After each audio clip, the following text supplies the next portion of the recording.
For most of the day today, it's actually just going to be warm and windy. You won't see much rain at all, if maybe a couple of isolated showers through your work day. Now this evening, I would say 7, 8 o'clock, that's when we're going to start to see some of these strong, if not severe storms moving in and stay with us through the late night. Now overnight into Friday, Saturday, Sunday, we're going to have much cooler air settling in and drier air for your St. Patrick's Day weekend and into next week. Now when we talk about the potential for severe weather, I want to break that down for you. Looking at all of this orange, that's an enhanced risk of severe storms. The yellow is a slight risk of severe storms. The dark green, a marginal risk of severe storms. So the colors indicate how high or low on the scale of severe weather we are.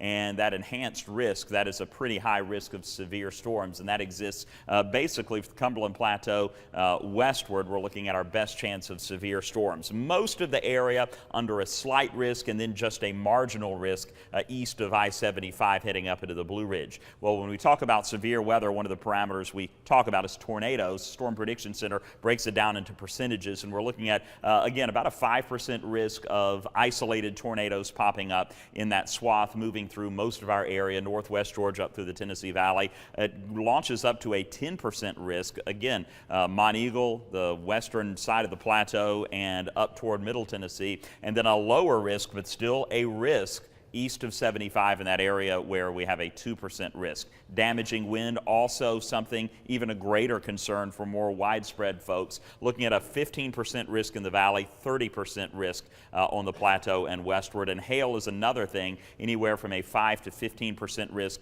of hail with storms moving in this evening into tonight. Right now, low 60, 62 Chattanooga, 63 in Cleveland. And here's our high-res radar showing the bulk of the heavy rain up toward Kentucky, but you can see those scattered showers. A very unstable warm air. The warm air is comfortable, but a little misleading because it is one of the parameters and one of the ingredients to severe weather. So a warm, unstable air mass in place, lots of moisture in place, high dew point levels, and all we need is a triggering mechanism, and that's what we are going to have with a cold front sliding in later this evening and into tonight. So until it gets here, a lot of clouds, a lot of warm weather, a little on the windy side, and then we're going to start to see the line of storms beginning to develop right around 5 o'clock off to our west. By about 7 o'clock, we'll start to see some of those popping up and moving through the Tennessee Valley. And then as we continue to progress on through the evening and the late night, we'll see these scattered storms continuing to pop up, move through, dump heavy rain, produce strong damaging winds, and again, possibly some isolated tornadoes as well. This is midnight. We're still looking at pretty good coverage.